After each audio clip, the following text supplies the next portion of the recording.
Hello and welcome to Low Budget Gaming and welcome to another fast Descendant video, another updated Ines video. So I made an Ines video not too long ago, I think like a week or so ago. And this time what I have here is a build with mutant cells. Previously up until now I had not used the mutant cells. And of course I have HP on the external components. We are dropping an HP. And I'm also going to mention the Bravery Set Build that is quite popular and trending right now. Because it gives you the ability to spam your fourth skill several times in a row if you have lots of enemies in the field. So let's first go into the Arche tuning because again this is an update, so don't want to spend too much time. So I'm using the electric cohesion mutant cell with Ines because this will give you extra electric power. I showed you how this works with Frena yesterday. Basically, more enemies you kill, it has a 50% trigger chance. You can get 3 stacks, 6.4% per stack, 19.2% more electric power. So easy enough. The other reason for using this is the only one that works with Ines. So there is another mutant cell called the electrocution vulnerability. This does not work with Ines. Keep that in mind. And the others are basically defensive style stuff and duration and things like that. So what here, if you read here, it says, when attacking enemies inflicted with electrocution, applies additional skill power. Enemies inflicted with electrocution. Ines does not do electrocution. That is not her status. Ines does conductor. Electrocution is bunnies. With this one, there is no condition as such. You have to defeat enemies to get more electric power. So this is why we use this one and not this one. Because if we get a Vulgus here, you can see this thing here, the conductor, that is the status. We are not doing electrocution. So if you see here, when attacking enemies inflicted with conductor deals damage, conductor is our status. Now if we see bunny, bunny does electrocution. So with bunny, if you see here, inflicts electrocution on enemies. You can see that symbol as well. So the conductor is almost going to end. And if we see now, we are getting electrocution. The conductor has a very long duration compared to the electrocution. So that is the key difference, and that is the reason for using the electric cohesion mutant cell over here. Now, the adjustment I made, now previously what I was doing was I was using this setup. I was unable to get here because I needed one more and I was not willing to drop this. However, because we got the extra HP with the external components, I have dropped the amplification control and even the HP board, and now we are getting emergency measures, which is giving us the extra crit damage here. So previously, if we do this here, what we had was 5.175 crit damage with 100% crit rate. Now, if we drop this and we go up here and we add the emergency measures here,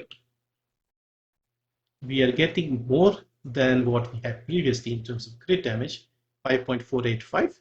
We are still keeping our 100% because we have a surplus of crit damage basically with the emergency measures.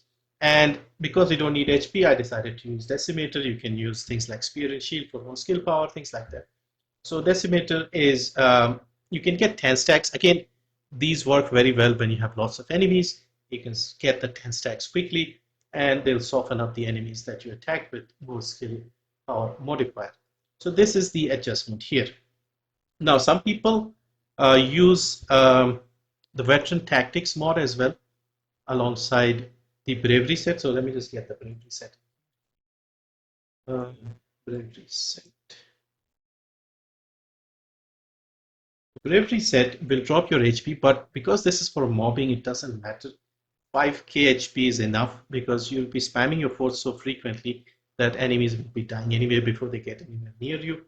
And so this, I've tried this. This works fine. The way this works is the more enemies there are, the more the cooldown reduction. So if you kill 20 enemies, it will instantly drop your 12-second cooldown. If you kill 10 enemies, it will drop it down. So it says 20% chance, but it seems like it's better than 20%. But yeah, more enemies, spam your fourth, cooldown goes down very quickly. With the Veteran Tactics mod, what it does is when you defeat an enemy, it resets the cooldown. So kind of works the same. Over there, it's more about quantity, I guess. Here, defeating enemies can reduce your cooldown. So what people tend to do is instead of skill insight, they go with Veteran Tactics. Now, what happens here is your crit rate will drop down to 81%. So you'll need to make some minor adjustments to get your cooldown back. Easiest thing to do is drop the big one here, drop the range stuff here because we are already at max range. And then I would say get up to the purple crit rate, take the MP, the purple MP here, take the purple MP here. As you know with Ines, the more MP you have, the higher your crit rate. And if you do all of this, you will get about 99.371. So almost 100. Okay, I think this is good enough. You're also getting more crit damage here. And also, if you were to put the neural focus augmentation, this increases your max MP, and this will easily get you to 100%. So if we get, we just get 5 for 10 Vulgus here, and we just kill them, and you'll see we are back up to 100% crit because we got the neural focus augmentation. Our MP has gone up to 491. So you can do this if you wanted Veteran Tactics as well, just to make it even easier to use the fourth ability and spam in the Sigma sector. So what I'll do is I'll quickly show you a little bit from Sigma sector to show you how this works. Right, here we are in the Sigma sector. So what we are trying to do is kill some enemies, use our fourth and keep spamming our fourth. The more enemies, the better. So we can, okay, we have the cooldown now, we have 2 stacks, so let's use the 2 stacks. Okay, we use the second stack. You can see the 12 second instantly drops to 1 second. You can see back again, down again, use it again. So the more enemies you have, the easier it is to get your stacks back again. You can see I've lost count. We must have dropped it 4 times already, 5 times maybe. So you can get 6 or 7 even. So now we've killed all the enemies. Now we don't have enemies to lower our stacks. And basically this is how you do. You just run around. The more the enemies, the better. And you can kill them much more easily.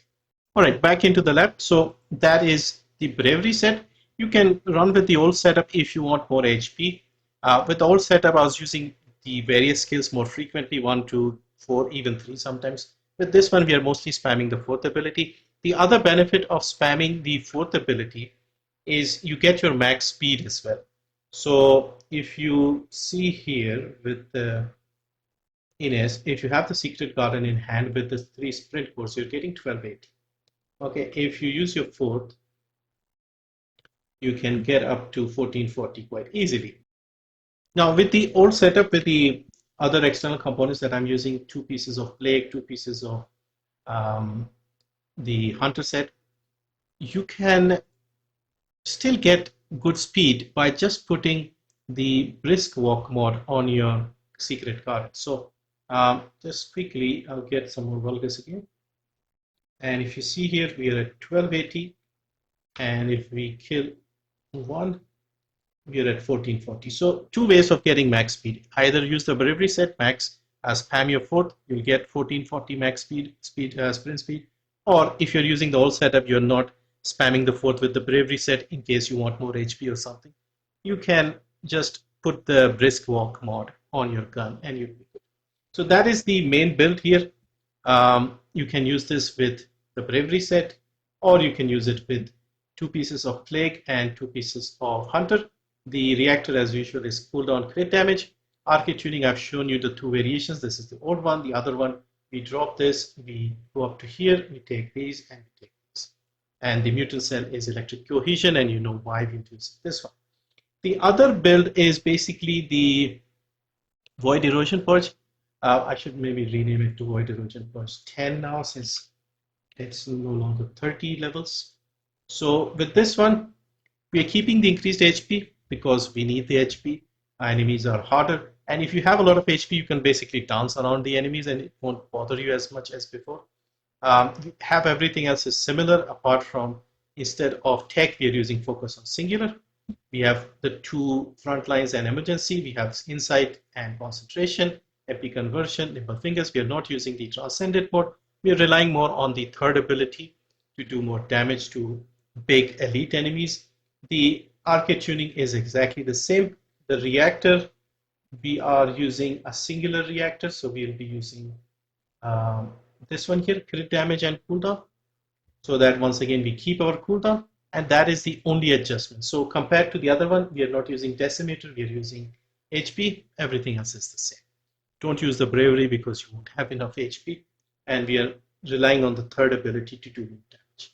So yeah, that is the adjustment to Ines, and this should be good going into season 3.